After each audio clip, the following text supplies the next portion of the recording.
So let's go ahead and get started into the booking strategy. And I mentioned this in the web class I did, many that you saw about the Timeshare Hacker Masterclass.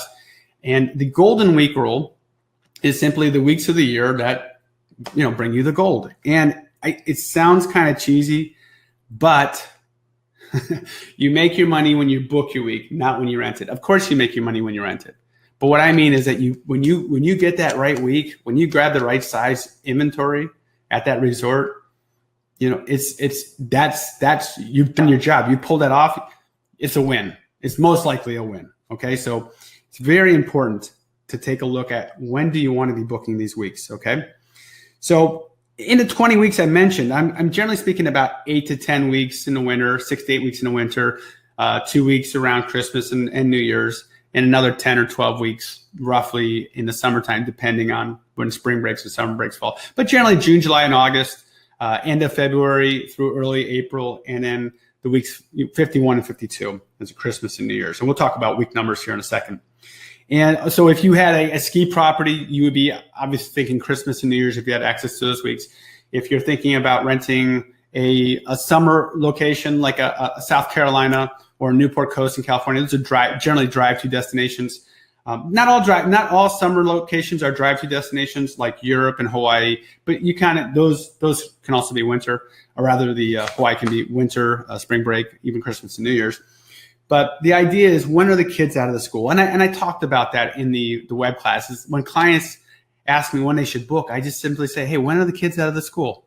Really, when are the kids out of the school? And we can bring that down even closer and closer. Like somebody could say, well, they're out of school in the summertime. Yeah, but when?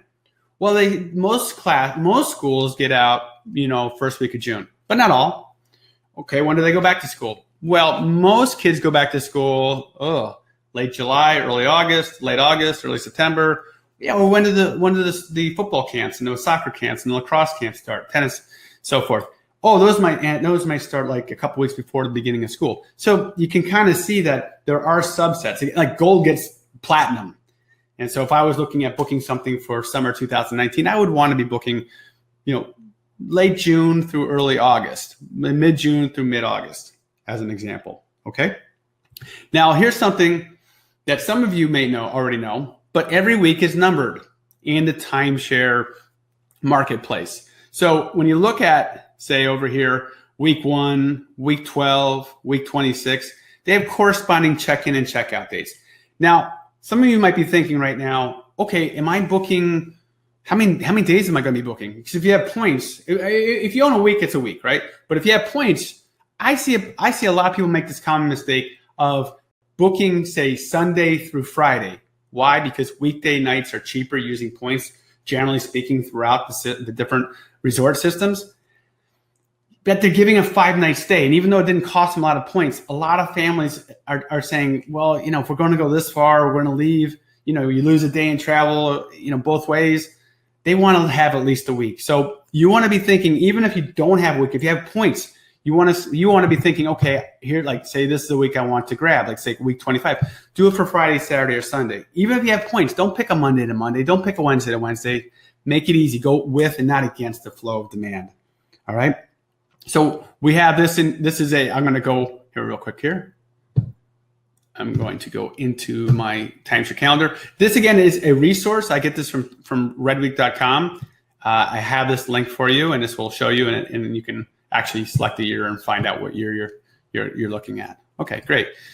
So we also have a really great tool here for helping you to understand when are the best times to be booking. Now I'm going to break this down for you. I'm going to show you what this tool is, but I want to give you an idea of what this means. So in the previous slide, I showed you, for example, week 25, week 26 starts to get into late June, into July and August. And at this particular property, it's showing that the highest demand time of year is going to be at this in the middle of the summer. You have a little bit of spring break, it looks like. You're going to have some off peaks here in the spring and the fall. Okay, so what is that? Many of you are members of Marriott or Starwood or Hyatt. There's a number of others that use Interval International. There's also RCI, which is Resorts. I forget the name of it. I don't know what it stands for, but it's the two big interval exchange groups offer this tool. Okay, And if you don't have access to interval, really just use some common sense. One of the kids out of school, and if you're really not sure what the highest demand time of year at a particular property, call the front desk. They will certainly know. They can tell you, yeah, this is the time of year that people, the highest demand. They know because they're gearing up. Okay, so if you're an Interval International, you've signed in, and you go to the resort directory, and you're thinking about booking a week. Let's just say, I talked about South Carolina before. So let's say Hilton Head. And okay. Okay, so let's look at the Grand Vista, for example. Let's say that you either own Grand Vista or you have points that allows you to book Grand Vista. Over here, hold on, let's see if I can click my little, oh, there you go. See that travel demand index next to the picture? You click on that, you scroll down, and it's going to show you, and you can have, while you're doing that, you can have this open up as well. All right, shows you what the dates, what the weeks numbered are, and you go back, and it's showing you that nobody wants to come in January. It starts to pick up in February. Well, you know, really busy in the summer months, and then begins to die as you would imagine. So all you have to do here is, if you are into Interval International, you go to a particular property.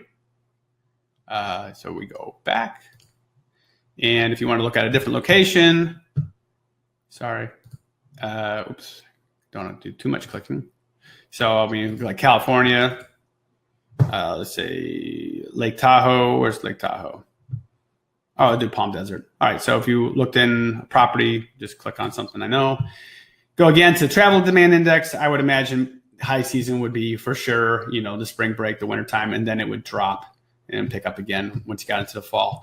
So, okay, those right there, those are two little tools that I like people to look at when they're deciding to, what should they pick? So they think, okay, the summer is really good, but really if I'm going to go, I should be trying to get any of these 8 at least, you know, from weeks 24 to 34, something in that range. And that's generally going to be mid-June, early June to late.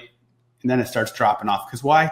Well, I mean, some people have said to me, are you sure it's when the kid's out of school? I can tell you for sure I've gotten great rentals, you know, in September.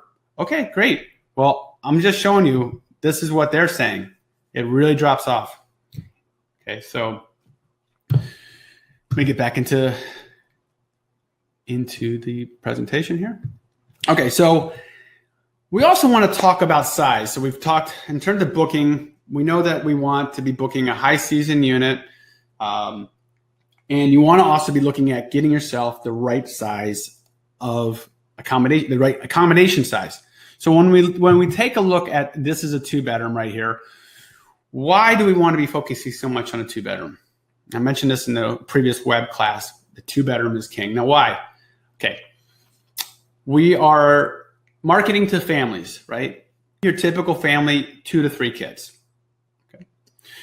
Let's imagine that you're trying to market a studio size unit to a family. Well, it's not going to work. Maybe they have a little pull-out couch, but especially if they're, you know, I mean, all 4 people, 5 people, that won't even work if it's 5 people. So you have 2 adults, and maybe there's, like I said, there's a pull-out couch. And usually there isn't even a pull-out couch, but it's too small. If you go to a 1-bedroom, now you gain a pull-out couch and a king-size bed. But again, if you have a boy and a girl or whatever, and they're teenagers, then you're coming out in the living room in the morning, and they're like, Dad, you know, geez, knock before you. I mean, it's just, trust me, I got teenagers. Or the best case scenario is you've got yourself a pull-out couch here, and you got 2 queens, or you have a king and a queen sleeper sofa with their own bathroom. So you have the privacy, you know, you have all this like a bond, you know, an area to bond and to enjoy time and go out on the balcony, but they can have the privacy. Everybody has, like at home, you know, they have their own, you know, space.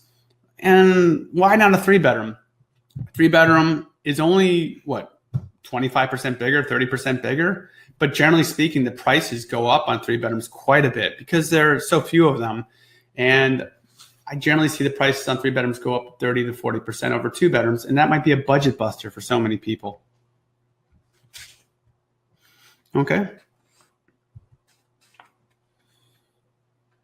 And I do want to talk a little bit about using the calendar, because I can tell people how to book until I'm blue in the face. But this is a constant issue. I have clients email me about, I missed the reservation window. I didn't make the right booking. We all have these phones, right? We all have these smartphones. In your smartphones, you have a little app that will give you a little alert. I mean, if you can't stand technology, you can't stand a smartphone, okay, that's fine.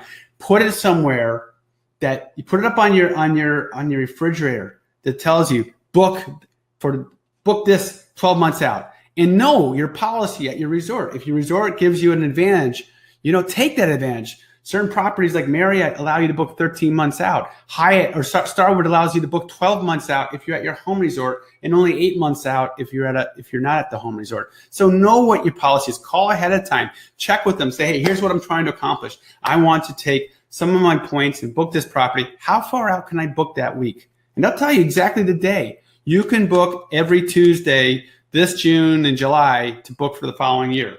So put that little reminder, put a little alarm to remind you to do that.